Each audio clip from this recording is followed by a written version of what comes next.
Okay, now I guess we can get started.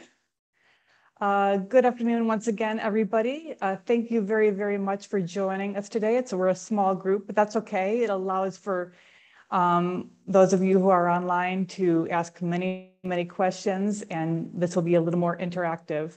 I have my colleague Ziad Hayat with me, who can help facilitate answering questions that may be in Arabic, and we'll be monitoring the chat a little bit.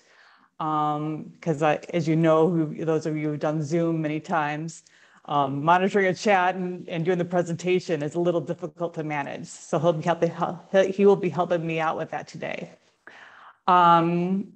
This is going to continue on from my presentation on Sunday a little bit. Those of you who were not able to join, I know a couple of you were not able to join on Sunday. That's okay. We're to go over a little review briefly, and if you have any questions, feel free to ask. So with that, let's get started. So today we'll be talking about, several fun topics. We'll be looking at trend analysis versus regional climate modeling outputs, the different climate scenarios. We're going to be looking at data comparatively the Mashriq domain to the Arab domain and outside of those domains. Looking at the different climate modeling outputs, including the projections and units of measurement. We're going to be looking at bias corrected data versus raw climate modeling outputs and what those mean. And finally, looking at data analysis and the results, which will be the bread and butter of this presentation. So stay to the very end if you could. But first, we're going to do a quick little review over some of the topics we talked about on Sunday. So again, we're looking at the climate modeling outputs for the Arab domain, which were released in 2017. And those include not only the Arab states, but as well as contributing transboundary waters, for example, the Nile and the Tigris-Euphrates. And these data sets are based on 50-kilometer spatial resolution, and they were based on CMIP5 models. The current generation of models that are out there, if you saw the IPCC report that was released last year, they are based on CMIP6 models. But that doesn't mean CMIP are outdated. I mean, far, far from it. They're still very, very valid. A lot of regions around the world have not done regional climate modeling at their localized level. So they're still using CMIP5 models. These models are based on RCP 4.5, which is a more moderate scenario, and RCP 8.5. And we're going to be looking at what those mean in a moment. And these data sets are compared to our most current data sets. These were released last year, and these are for the Mashriq domain. And as you can see, the area of study transcends far beyond the Mashriq to include all of the Arab Peninsula, some of Northeastern Africa.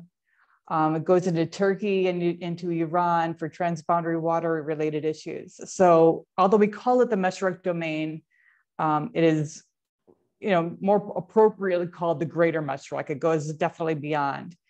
And these data sets are available at 10-kilometer spatial resolution, which is better for more finer analyses that may be at the basin level or the subnational level. Again, these are based in CMIP6, which are the latest generation of models that are out there.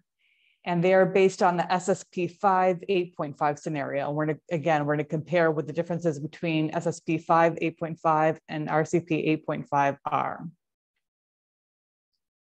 So, it sometimes is a little bit hard to grasp what is 10-kilometer versus 50-kilometer.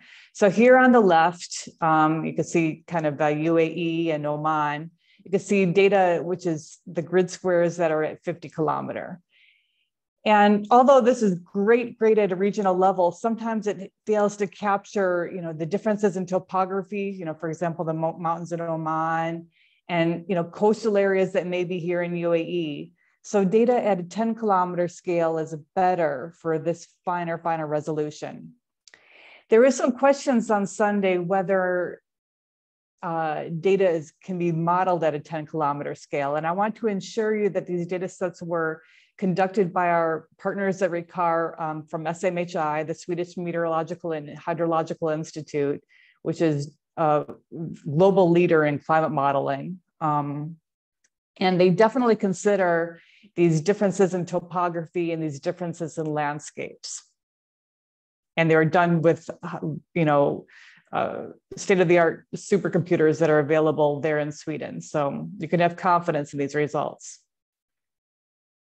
Again, here is a quick look at seasonal temperature. I know that seasons are debatable in the Arabian Peninsula, but in general, like we argued, November to April for the wet season. And you can see differences in temperature increasing to about a little less than a degree by near term. And when we're talking near term, we're talking now. It's 2021 to 2040. And this is compared only to the recent past. I mean, about 10, 15 years ago, we're talking about.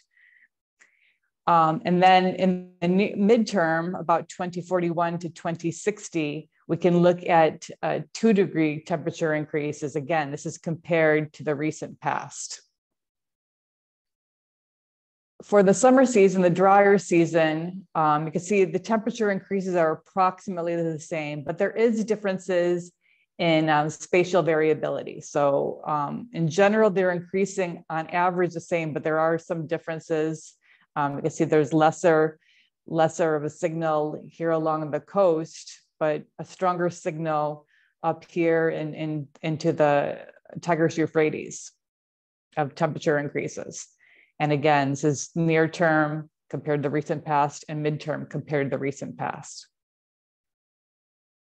So let's look at trend analysis versus regional climate modeling outputs. There is often a tendency, and I know many of you are engineers, I'm an engineer myself, or hydrologists, and we like trend analysis. We like using observed data and using those data to project into the future. And I'm going to show you why that is not necessarily as valid to do for climate modeling. So if you look at projected change in seasonal temperature in Riyadh, I'm comparing from 1950 all the way up to this past year. And we can see a definitive increase in definitive increase in temperature for both during the May to October season and the November to April season. And if we extrapolate those into the future to about 2070, we'll see about a 35-degree increase, a 35 degrees projected at the end of 2070, and similarly at the end of for the November to April season. So we can see, if we project into the future, we can see this nice little line. However, if we look at climate modeling outputs, if we were to project that same line you saw on the previous slide, you can see that there's definitely a gap between the trend analysis compared to climate modeling outputs. The trend line that appears for climate modeling outputs is more exponential in nature.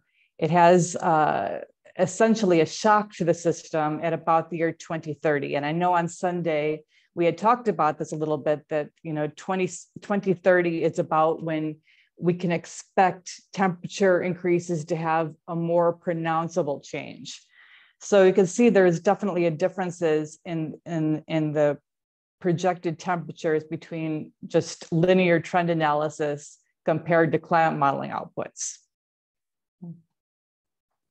So estimating climate change based on trend analysis fails to consider these increasing greenhouse gases in the atmosphere, as well as socioeconomic changes, including population growth. So let's look at these future scenarios we can anticipate. So back in 2000, so several years ago now, the IPCC first announced a special report on special emission scenarios. And they proposed 4 different scenario families to describe a range of possible conditions we can expect in the future. And they're referred to by these letter number combinations, such as A1, A2, B1, and B2. And you'll sometimes see some of these in the literature out there. And so, that's where these identifiers come from. Then more recently, in 2013, the IPCC introduced what we call representative concentration pathways, or RCPs. And these are described to indicate the climate forcing we can expect from greenhouse gases in the year 2100. And we'll see a graph in a moment to make this a little more clear. These were used for the last generation of models, the previous generation for CMIP5. And most recently, in 2016, we have these shared socioeconomic pathways, which are differing scenarios to consider population, technological, and economic growth. And these SSPs are paired together with the RCPs to have a more realistic scenarios. So again, we're getting back to representative concentration pathways used in CMIP5. And you can see there are differing CO2 equivalents we can expect. The red is more higher emissions, and it goes all the way down to the green for lower emissions. So we have RCP 2.6, which is, we assume limiting human-caused climate change. We can expect carbon emissions to peak and then reduce to near zero. And, current trends do not really indicate this is happening. Of course, there is a big pressure to limit global increases in temperature to about 1.5 degrees, which is targeting this 2.5. But you can see current historical emissions are currently trending more upward, kind of toward this RCP 8.5. And again, these temperature increases are compared to pre-industrial conditions. So lastly, this RCP 8.5 assumes limited mitigation efforts. Emissions increase through 2100, and they only stabilize past this graph at 2050. And in between this, we have RCP 4.5, which has some measures to limit climate change, as well as stabilization of carbon emissions, and RCP 2.6 is a little bit higher. They're both kind of have similar assumptions, but one's a little bit lower, one's a little bit higher. Correspondingly, again, these temperature increases that are shown here are compared to pre-industrial periods globally. However, in the Arab domain, we are showing by the end of the century, we're showing for RCP 4.5, we're showing a 1.9 degree increase, and then a 3.9 degree increase by the end of the century for RCP 8.5. And they're similar for both the Arab domain as a whole, as well as the GCC. So RCP 8.5, it's often called the worst case scenario, and sometimes it's called the business as usual scenario. So, but however, current global temperature increases that we're seeing are showing more of a trend toward RCP 8.5, not necessarily quite as high, but it definitively comes very, very close. However, scientists debate whether RCP 8.5 is plausible and an accurate representation of atmospheric carbon concentrations. Some say it actually underestimates, that we should be more at a RCP maybe 10 scenario. Some scientists say that RCP 8.5 is unlikely, yet it is possible given the current pace of global emissions. And then the third group kind of says it's very unlikely as it contradicts current trends in the energy sector. The IPCC kind of position is that scenarios without additional efforts to constrain emissions, such as baseline scenarios, we're kind of currently trending what we could expect is between RCP 6 and 8.5. But bottom line is, although our emissions may be a little bit lower, Most importantly, the current temperature projections are very, very close to what is trending for RCP 8.5. So from our perspective, we feel like it's a very realistic scenario to focus on. And it is definitively business as usual. So if we're transitioning again, the past IPCC report focused on RCPs. The current trend is focusing more or less on these SSPs. So these SSPs, there's 5 potential scenarios which rank from fully sustainable focused growth and equality all the way through rapid and unconstrained growth in the socio and economic output and energy use. And these SSPs integrate to correlate with these RCPs to have a hybrid scenario that considers both aspects. So again, here's kind of what the different graphs will look like. And they range from SSP 1 again to SSP 5. And here's also a graphic to kind of consider what these different scenarios kind of mean. So they range from adaptation, ranging from low to high challenges, and mitigation from low challenges to high challenges. Our metric domain outputs focus on this SSP5, which considers both rapid growth and is quote unquote fossil fuel development, full fossil fuel development. And that's what we have focused on for our metric domain outputs. So why did we consider only SSP 5, 8.5 for this scenario?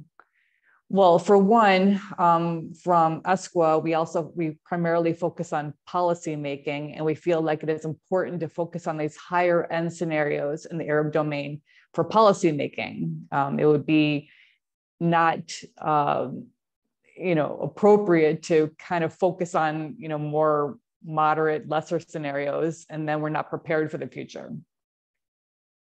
Secondly, the metric domain outputs were among the first to do CMIP6 downscaling.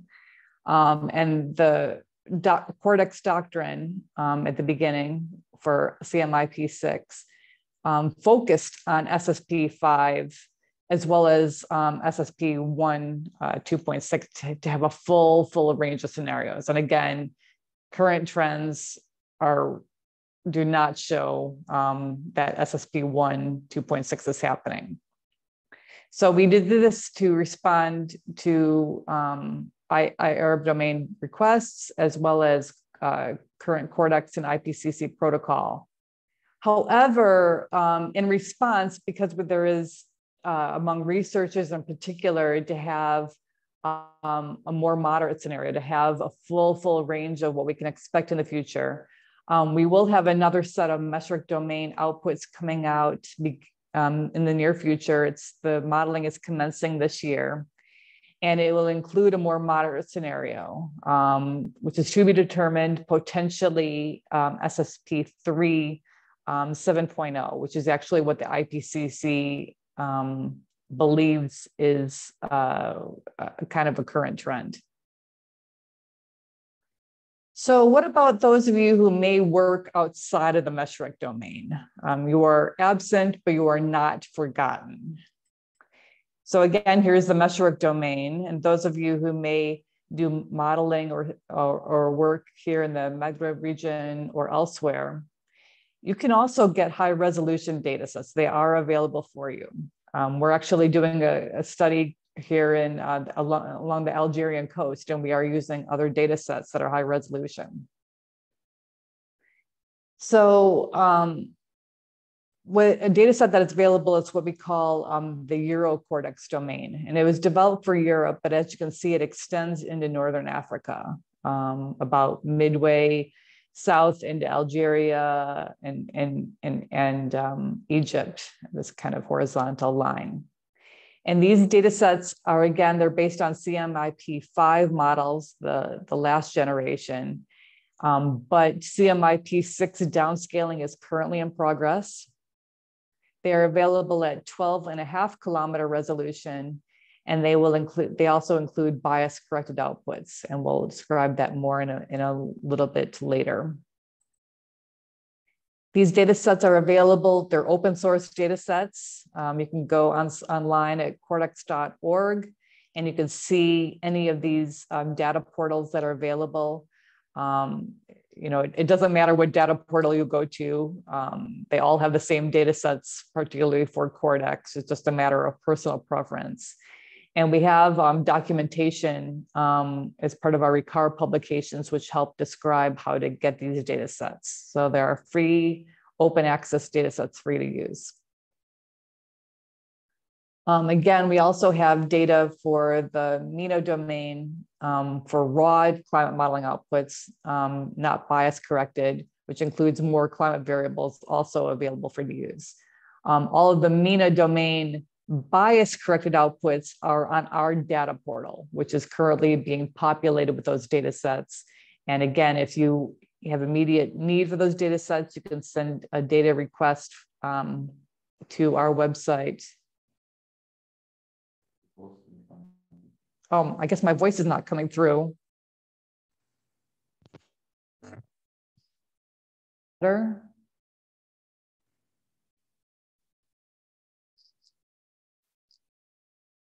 Is it? Okay, and now it's better. Okay, great. Apologies for that. Again, there you can send a data request through our website at ricar.org, RICCAR, and I'll have that website again at the end if you have a need for those data sets in the meantime. So when we look at climate modeling outputs, there can be a problem with projections. So this happens to be a European Cortex domain, and you can see this is for temperature, and you can kind of see the outline of Spain and the outline of North Africa, but it doesn't line up geospatially in GIS files with North Africa and Spain and Italy. So this is problematic. And the reason for this is often climate modeling outputs use a native computational grid. And the reason for this, it'll make a nice little squares that are very, very convenient, but they are not compatible with most GIS data sets. So this may cause problems when we try to use latitude, longitude coordinates. We cannot create a raster layer. We cannot extract time series. And in order to resolve this, we need to regrid the data. Fortunately, this is not needed for the Arab domain. Very conveniently, the native computational grid for the Arab domain, as well as conventional latitude, longitude coordinates, happen to be the same. This is not the case for metric domain data sets, but fortunately for you, I've regridded those data sets, and the regridded data sets are available both from us directly as well as on our data portal. For those of you who are interested in European data, you can regrid the data sets using a CDO or climate data operators. And here happens to be the code. We will be developing in the near future, later this year, a manual of how to use CDO. And you'll be able to get more information on CDO usage then. In the meantime, if you have any questions, feel free to shoot me an email and I'll be happy to help you on CDO. Here is again our new and updated website, which is currently under development. You can access all of our publications under knowledge resources, which will have all of our reports, as well as our training materials, and a link to request data directly. And those of you who may be interested in how to use climate data sets in a GIS platform, we did a webinar series 2 years ago, almost now, wow. And here's the link. It's available on demand if you happen to be interested. But again, if you have any questions, feel free to contact me directly. And I wanted to share with you some other information, again, if you happen to download data from other sources. Climate modeling outputs often use non-conventional units of measurement. It's just a standardized procedure. So for example, precipitation and evaporation happen to be in kilograms per meter per second squared. Temperature happens to be in Kelvin. Duration of sunshine happens to be in seconds. And this is not necessarily convenient for applications for us to use. It's very nice if you're a climate modeler, but not nice for the application level. So conveniently, metric domain and Arab domain data sets have been converted for your use to much more common units of measurements. So we'll have precipitation in millimeters per day and millimeters per month. We have temperature in degrees Celsius, and we have duration of sunshine in hours. So much more convenient for usage.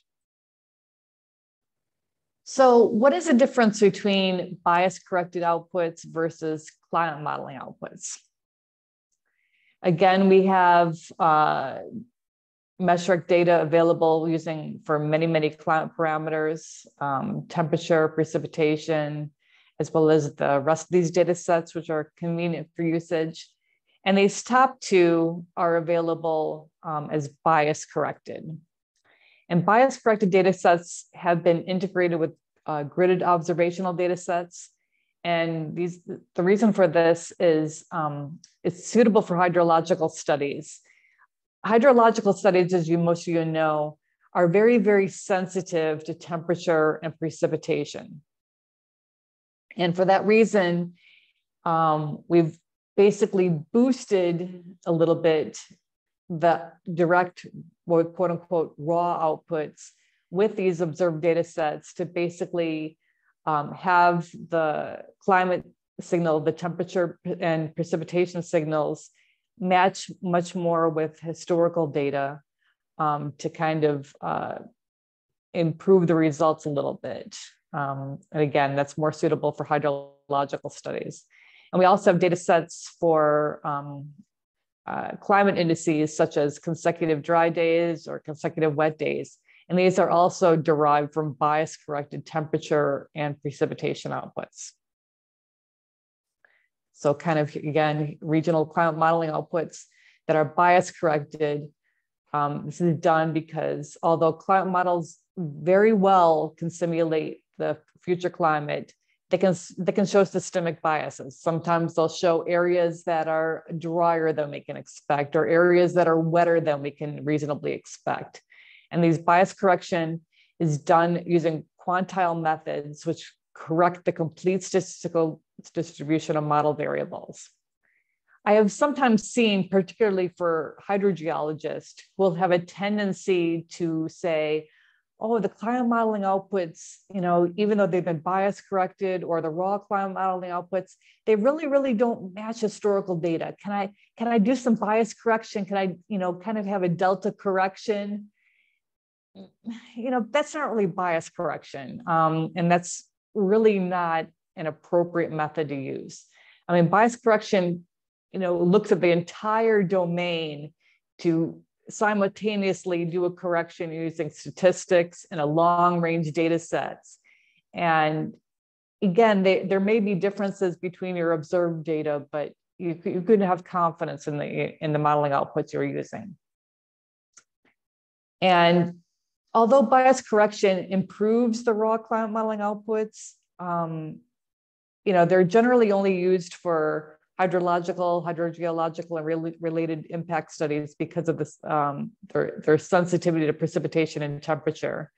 You're effectively forcing the climate modeling outputs.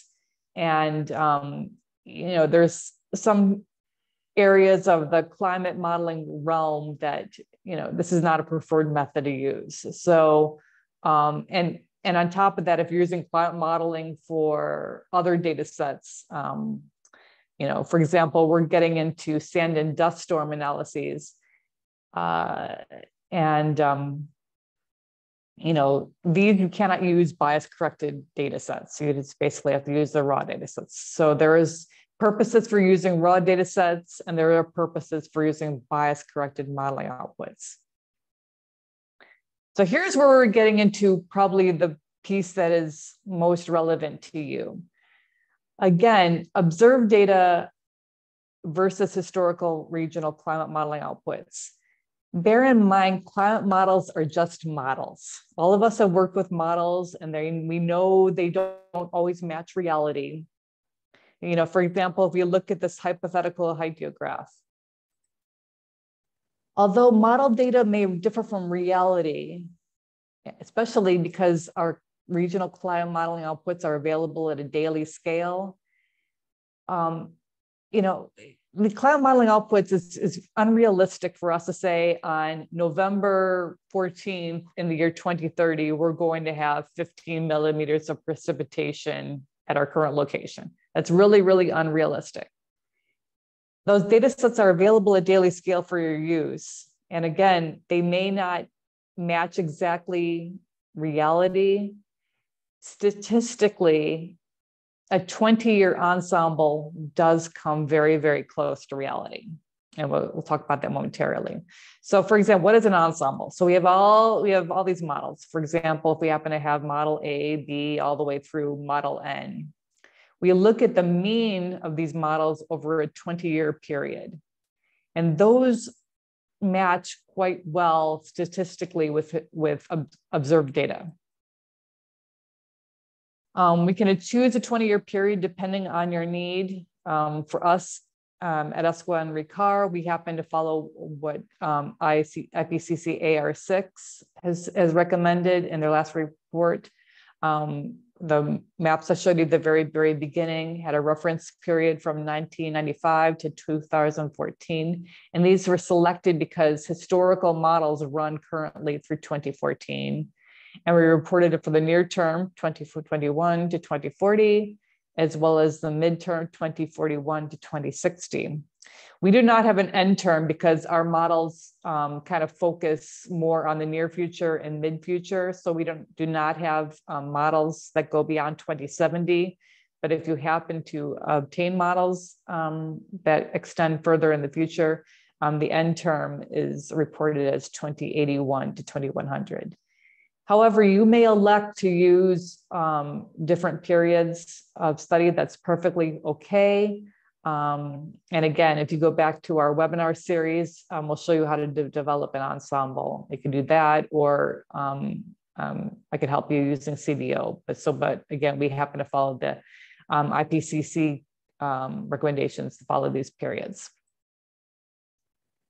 So if you're inputting these models into a hydrological model or a hydrogeological model, I would recommend that you take either daily or monthly data from each model independently, input it into the hydrological model for each of the climate models. So if we happen to have 4 models, you'll have 4 times you'll run your hydrological model.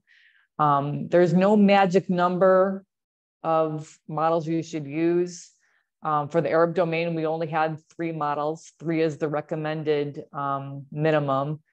Again, for the metric domain, we have 6 models, and we recommend you use all 6. So we recommend basically the number of models that are available for you to use. Whatever, if there happens to be 6 models, if there happens to be 9 models, more is always better. So I know sometimes, those of you who may have time constraints, want to use less than that, but more is better in this case. So a minimum of 3 is best. So again, we'll run our hydrological model or a hydrogeological model for each of our climate models. And then from there, we report an ensemble mean. We'll report the 20-year period. Particularly for hydrogeological, for groundwater modeling, because of the differences in spatiotemporal variability and precipitation, you may want to show the results for each individual model. And that's okay, because there will be differences. But overall, you should come back to reporting, in addition to the different models, the ensemble mean. So one big error that engineers and hydrogeological scientists do is they will want to compare historical data to future climate modeling outputs. And again, because we like historical data, we like accuracy. This is a big no-no. It's like comparing apples to oranges. There will be, your comparisons will be invalid. So although we can use historical data for your initial model calibration, your initial model setup, and your initial model validation, you will want to compare the future to the past, both using climate modeling outputs. So that way you're comparing apples to apples, or comparing the same type of data sets. So to kind of summarize, these are the kind of maybe the top 3 reasons why engineers and hydrogeologists want to avoid using climate modeling outputs. There's an innate need for high accuracy data. And I know how you feel. I'm an engineer myself. We like observed data, and we like the accuracy that observed data uses. And again, although it can be used for calibration and validation, the models should be using RCM outputs, regional climate modeling outputs, so you're comparing apples to apples. But there are discrepancies between observed data and historical models. There may be outlier data. There may be precipitation outliers when we know precipitation does not occur. But I want you to focus on the net change. When we're looking at the future, we report our values as net changes and not on the actual magnitude. So again, so we're comparing apples to apples. And this will help also, for comparisons. We should present the data as an ensemble mean, which will help to minimize these data uncertainties that we may have. There's questions on, how do we have confidence in these data sets? Again, when we look at a 20-year period, when we look at multiple models, it helps to minimize these uncertainties. And thirdly, there's a lot of confusion out there for using climate modeling outputs, but I hope those of you who are online gain some understanding today. And I want to thank you for joining us today. I know it's late in the day for all of us. You can look at our websites or shoot me an email. You can follow me on LinkedIn, and I'll be happy to help you. And if there are any further questions, I'll be happy to take them now. You can either raise your hand and chime in, or feel free to join in if anybody has any questions. Yes, Sophia. Please go ahead, please. Hi, Marlene. You can hear me? Sophia, I see you have a question. I don't hear you speaking. I unmuted myself. You still cannot hear me? I don't know if you should have speaker access. Yeah. You can hear her? Why can't I? I guess my colleague can hear you. I cannot. I don't know why that is. Okay. So I'll ask my question, and you tell her what I asked. You repeat the question to her? Yes, sure. Go ahead. Okay, my question is about the resolution. So the latest work, as she said, is 10-kilometer resolution. So my question is, does she think that this resolution is good enough for small countries like Lebanon or Qatar? We're talking about 10 to 11,000 kilometers square. Would this show variations, spatial variations? Is this good enough, or should we look into, trying to even reduce the size of the mesh even further, probably statistically or whatever? Okay, let me ask the question to Marlene. Sophia is asking that do you think the 10-kilometer scale is good enough for small countries like Lebanon and Qatar, or should we look into even defining the scale for such countries? They are good. You can have confidence. There are occasions, we're doing a study in Nahar al-Khalab, and I know you know that basin, and we're using 10-kilometer data. And of course, there are wide differences in elevations there. But for most purposes, if we actually looked at the number of meteorological stations in the basin,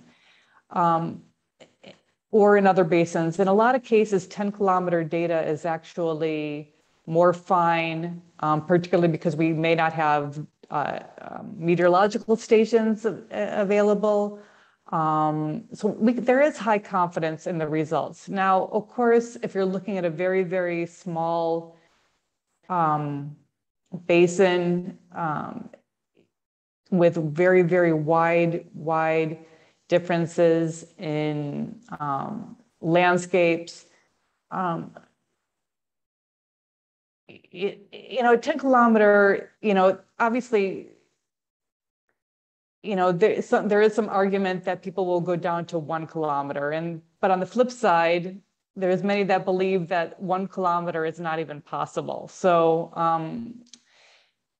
in most cases worldwide, 10-kilometer is considered very much state-of-the-art to use. So it may not be applicable in certain cases, but probably 90% of the cases out there, 10-kilometer is more than adequate to use. On the flip side, when you're looking at a regional level, if you're looking at, again, for the Arab domain as a whole, 50-kilometer is still very valid. So, there's not, a need to use 10-kilometer or very fine resolution data for all studies. So you need to choose what's appropriate for what you are assessing.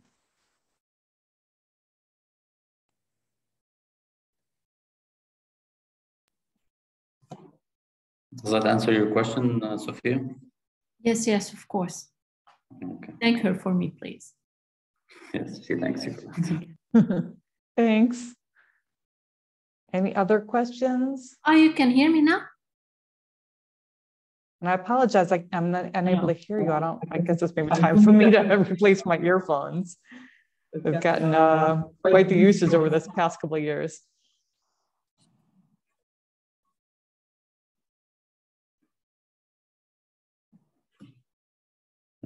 There's a question in the chat which is asking if they will have access to the recording of this lecture. That I don't know. I defer to the event organizers because they're coordinating it. I know it was recorded, so my guess is yes, but I defer to them to answer. Right.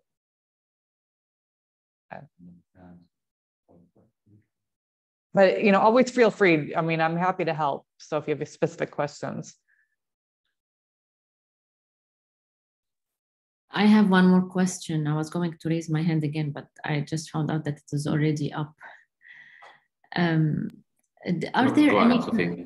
Thank you. Are there any constraints about who is allowed to ask for access to this data, or about what this data is used for, like education versus consultancy, or is it open for anyone for any application? She's asking about the accessibility to this data. Is it open to all users? I mean, for education, consultancy, and maybe you can talk a bit more about how they access this data and they send the request, maybe. You could shoot me an email. I mean, we will ask you to fill out the form just for our own records. We like to track who's using our data, and when the data is all available on our data portal, we'll ask users to register, and that's just for our record. We want to know who's using those data sets, but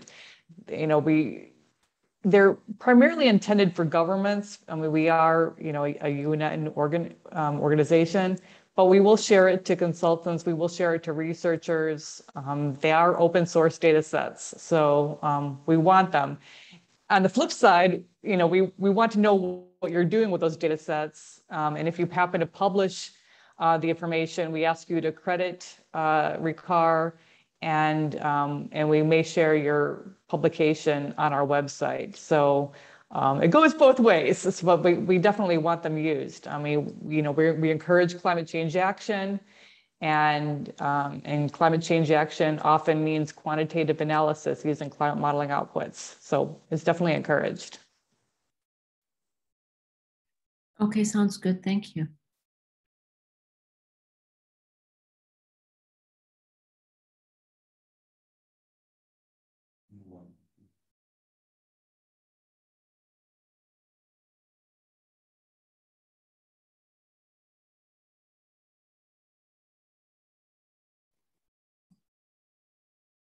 Okay, so I don't see any questions in the chat or any raised hands, but since we have some more time, if you don't mind, let's maybe ask participants to introduce themselves and maybe say a few words of how they're using climate change data or what future uses they might have.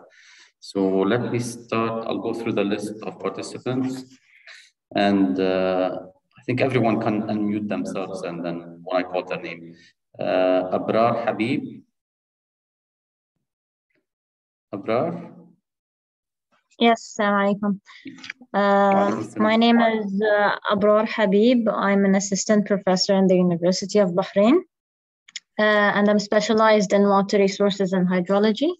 I'm interested in climate modeling outputs for research and also for a project which is basically I need to build a hydrological model for Bahrain. So I will be using the outputs of the regional climate model that Marlene was talking about.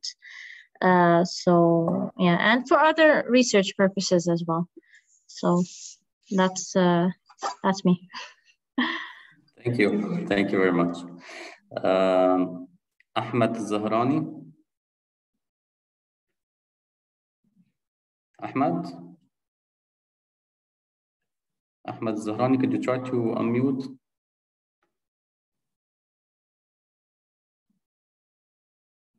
Okay, no unmuting from Ahmed.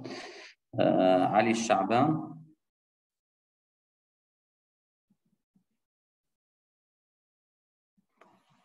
Ali Shaban. Okay. Isra Al-Isa. I hope I said that right. Isra? Yeah. Yes, that's right. Assalamu alaikum. This is Isra Al-Isa.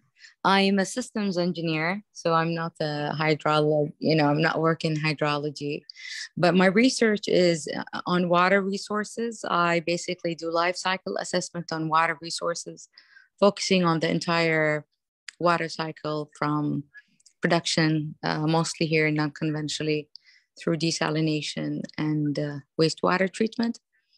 So I joined this workshop a bit late, as I was in another activity, and I would love to learn more about the climate change assessment report, and I would love to use the data and compare it with the climate change report that we get from life cycle assessment and methods like recipe. I do work with some universities in the Netherlands, but because the data over there, the characterization that reflects the environmental changes are mostly for their region. And I would like to see if there's any differences between the assessment between the two. Now, I don't fully understand the platform that we have here. I need to really study it in detail, but it looks really interesting. And I hope for fruitful future collaboration. That's right. You're working on the IHP project, correct?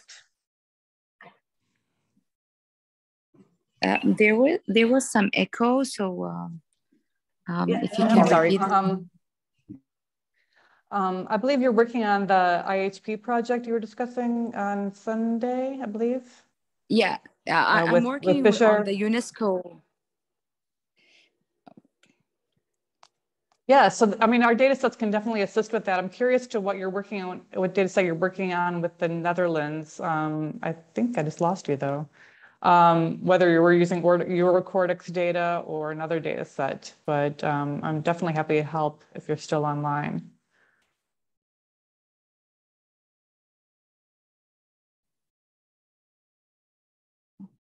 Okay, we'll continue to the list. Jerome, would you like to unmute and introduce yourself? Jerome Cameron. Hi, my name is Jerome Cameron. I'm working with Ministry of Water, Environment and Agriculture, MIWA, in Riyadh. I'm a groundwater modeler because I'm interested about this groundwater abstraction that means irrigation demand, how that irrigation demand is going to impact with this climate change.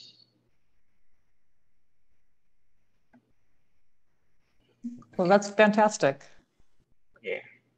So I'm working with the ministry here in Riyadh.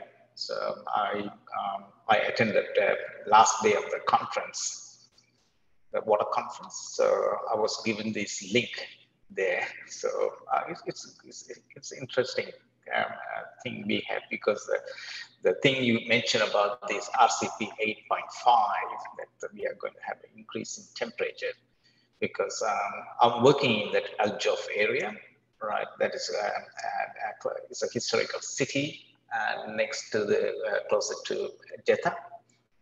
So that area is purely depend on groundwater extraction.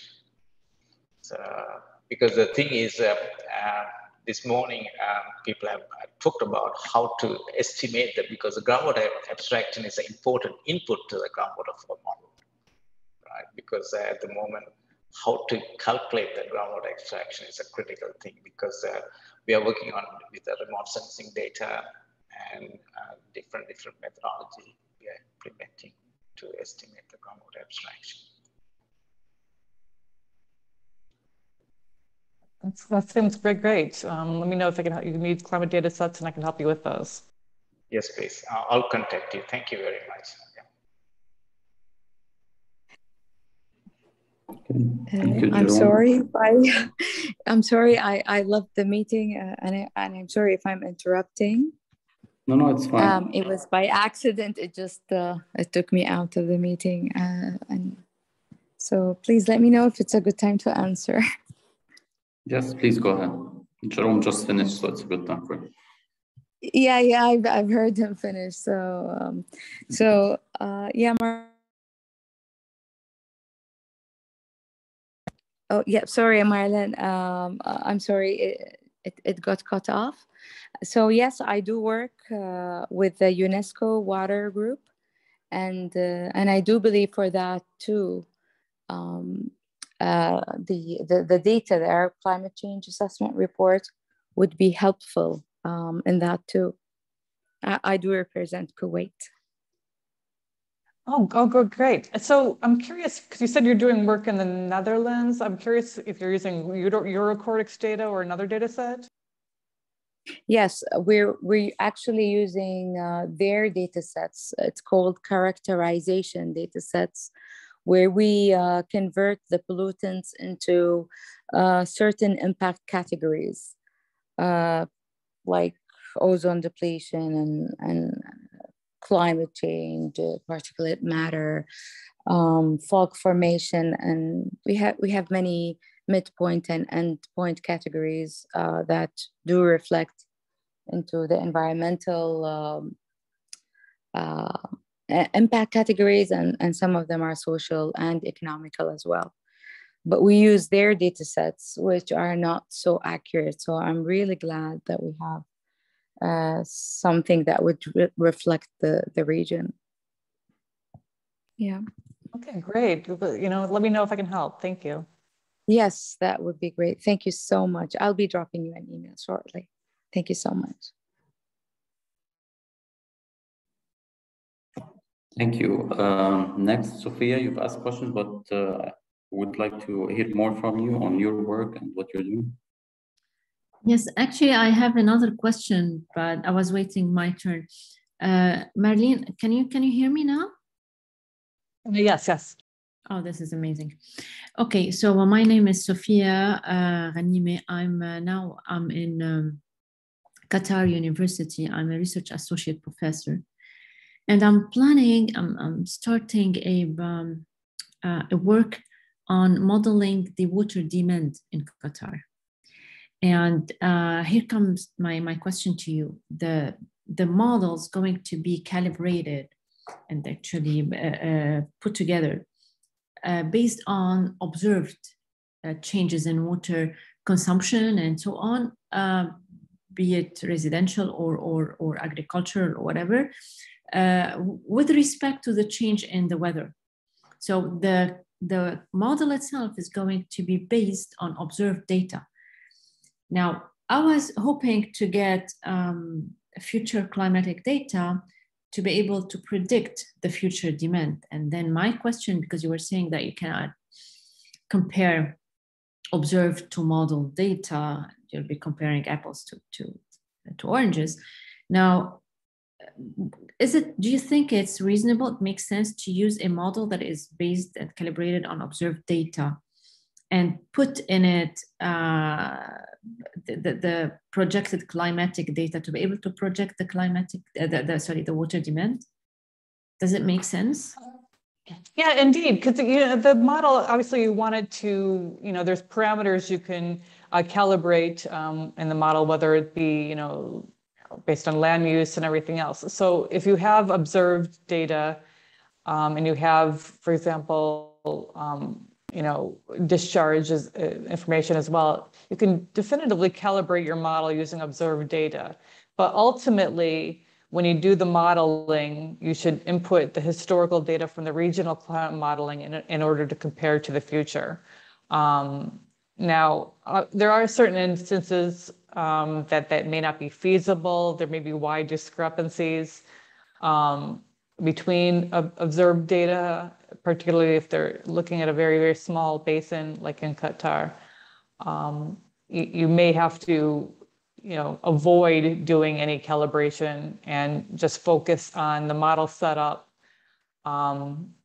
using other information that may be available. And then in that case, you will most certainly focus on the net change in magnitude comparing the future to the past using only climate modeling outputs. So ideally, you want to use calibrated data, but if there's wide data sets and it will really affect your results, then maybe that may not be the best approach to use.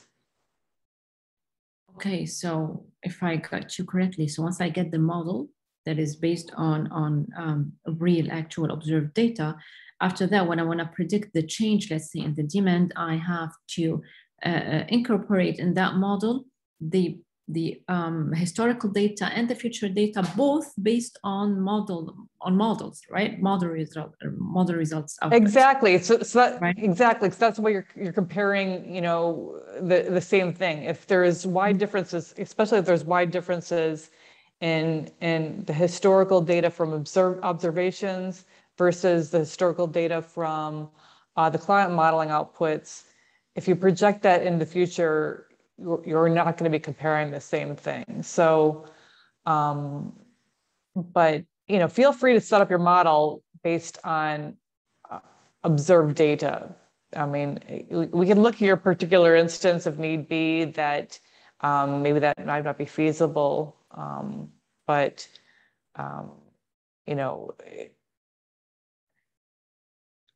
I mean, frankly, there are times that it might be better just to use observed data and project into the future. From our perspective, we don't, promote that idea, but I know researchers do that. It may be valid in certain instances, particularly for projecting into the very, very near future. Ideally, we would like you to use climate modeling outputs, but sometimes, just based on a certain situation, you may just have to use trend analysis. Okay, great. Thanks a lot. Okay, thank you, Sophia. Next is Suzanne Al-Ajawi. Suzanne? Can you unmute? Can you hear us? Okay, and last but not least, Khalfan Marhoun Al-Abdali. Khalfan?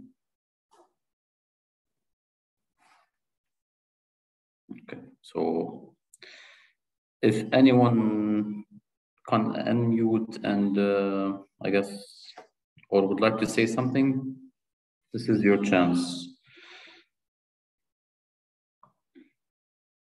Okay. Okay, back to you, Marlene.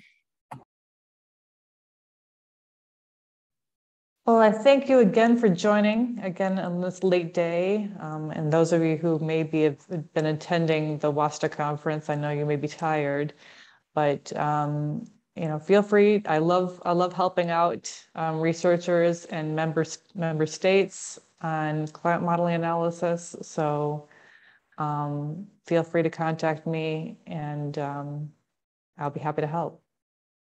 So thank you very much, and enjoy the rest of your day and the rest of your week. Thank you. Have a good evening. Oh, and Esra, I think you want to say, oh, are you waving, Esra, or did you want to say anything else? Yeah, I was just Waving, clapping okay. my hands and cheering. Thank you so much. Thank you so much. Okay, farewell.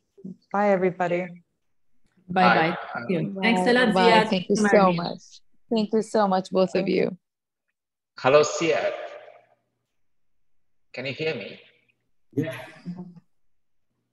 Yeah, did you present Thanks again. Bye-bye. Did you present the paper today in the conference? I presented, yes, the groundwater report. Groundwater, yeah, that was very interesting thing you presented today. Yeah. Thank you. Yeah. Okay, thanks. Jerome, you're based in Kuwait, you said? No, I'm based in Riyadh. In Riyadh, sorry. Yeah. And you're doing groundwater modeling? Yes, I'm doing groundwater modeling. I'm working with Engineer Arif. Do you know him? Yes. Yes. Yeah. And okay. Deputy Al-Bashani, yeah. So, because we've done 3 case studies on using climate change data on groundwater modeling, one in Palestine, one in Iraq, and one in Morocco. I think if you see Dr. Abdel Qadir Al-Arabi, he presented the case study of Morocco. Yep. I saw that today. Yes, and if you'd like to have more info or use the climate change data for that, we're happy to support them. Yeah, because the thing is actually we have to get the basic modeling correct, right, before we apply it. Yeah, yes, that's what usually we are struggling at the moment for the. Yeah. Sorry. Exactly. No, go ahead. I'm saying this is the right approach. So usually you have a well-established model, and then you introduce the climate change data for future projections. Yeah, I think because I'm using the MODIS data to generate that historical groundwater abstractions, then we can introduce these climate change scenarios on the top of it. Excellent. I'll put my email in the chat, and if you'd like to contact us anytime, we're here. Yeah, please. Yeah, I will contact you.